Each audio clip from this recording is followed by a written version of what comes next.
Hey guys, welcome back to another video. As you can see, it is absolutely hammering it down. I've got the GFX100RF and I thought I'd head out in the pouring rain to get some pretty cool rainy London vibes.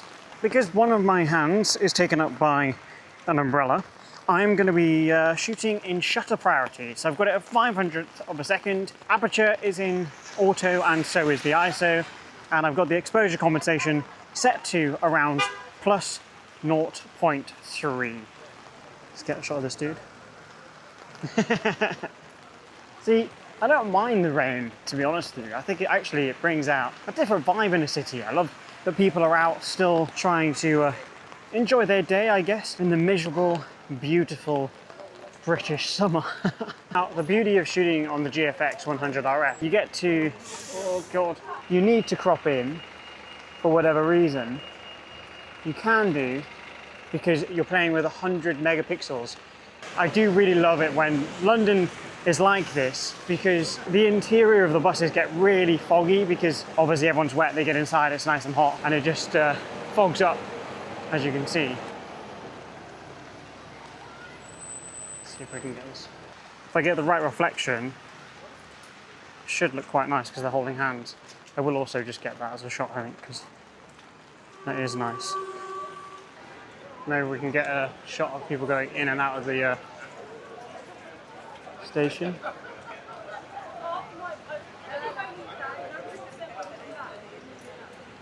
It's definitely something freeing. I don't know if this is the right word actually, but there's definitely something, in my opinion, freeing about shooting black and white. I just find it a lot easier to get photos. And I don't really have a reason for that. I think it's just because maybe I just prefer seeing things in black and white, personally. Maybe, of course, with color you have more variables, you have to take other things into consideration. I just find it a lot easier with black and white. I feel like the images are easy to clinically obtain, you know, if I'm being technical. I think it's just easy to get like a technical photo with black and white than it is versus color. There's a big puddle on that side, and I think if I go down that way and shoot back towards the road, I should be able to get a nice reflection of everybody when they do cross the road. Yes, this will look good. So, oh, that is a mega reflection. Well, when people do cross the road, there should be a crazy amount of umbrellas, and it should look pretty good. That's if a car doesn't come flying past and soak me in the meantime. If it does, it does. I care more about the camera than it does me, but we'll just wait and see. Okay, we've got it in portrait, and we'll get it in landscape. It's easier for me to hold the camera upside down than it is to hold it the right way up, and that's because of the strap. With the strap, I would have had to like kneel all the way down. Quick review, happy.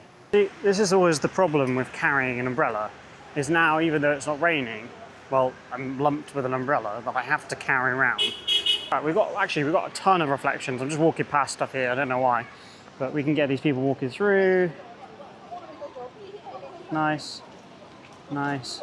Oh, this would be quite a nice shot. If I can keep up with this dude in the taxi. He's got some bracelets on. It'd be nice if it was like a nice Rolex or something. I think that would look nice. But with the crop, we could definitely get that. I don't know if you guys can see the gentleman stood in the middle of the road, this dude here, but he's with the hotel down there. What they do is, if they need a taxi or anything like that, he will call them in, and then they go in up this road to bring the taxi in. Might be able to get a nice shot of him actually, because there is a bit of a reflection. If you are a London-based photographer, I just highly recommend, whenever it rains, just go out, because the city comes alive and it makes it easier to look for different frames and be a bit more creative. Not that you can't do that in the normal weather, it's just when it does rain, it just gives you a little bit more option. Look at this dude. Love his hat. Maybe if I can get a lower angle.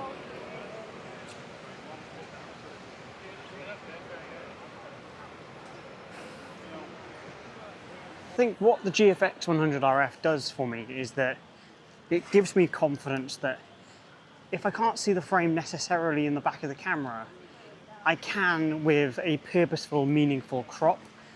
And sometimes people shy away from that. They're like, oh, you shouldn't be cropping to get composition. But personally, I feel like there's absolutely nothing wrong with doing that, because you end up with a photo you're after, a photo that you want. And I think that's what photography is about, right? It's about going out and interpreting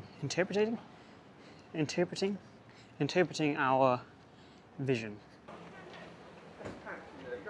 Everywhere's going to be packed, Kev.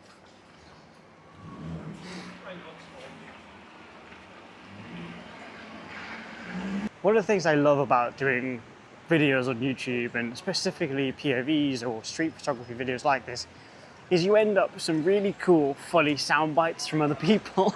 For example, like that old couple almost like arguing about what they're doing for food. Everywhere's going to be packed, Kev. And she walked past and she goes, well, everywhere's packed, Kev. And it was just, I just thought it was hilarious. Everywhere's going to be packed, Kev.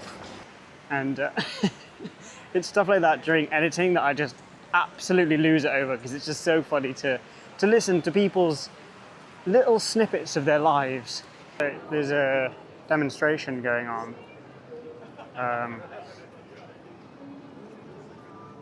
Basically to raise awareness for human rights. Amazing, they actually have an entire band. This is sick. Everywhere's going to be packed, Kev. Kev. Packed, Kev.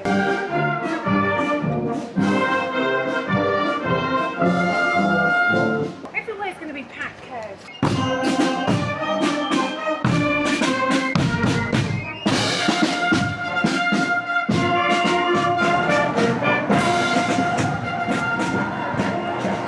Okay, there is a protest going on, which I think might be called to capture. See if we can kind of get ahead of some of it. And okay, it seems to have stopped here, which is good for me because it means I can catch up.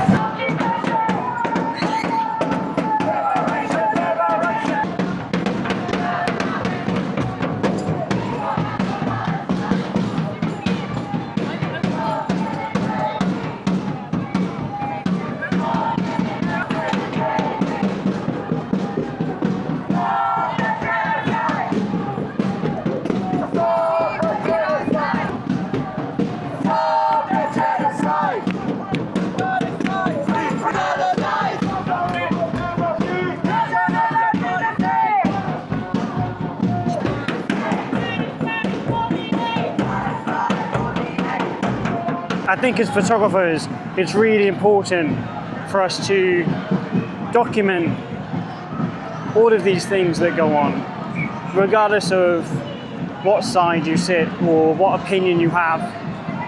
I think it's vitally important that we as creatives and photographers share what we can to document these things that happen in our cities. There's thousands of people here that are passionate, that are trying to speak about something that they truly and utterly believe in. And I think that's beautiful. And we should always try to document that the best we can.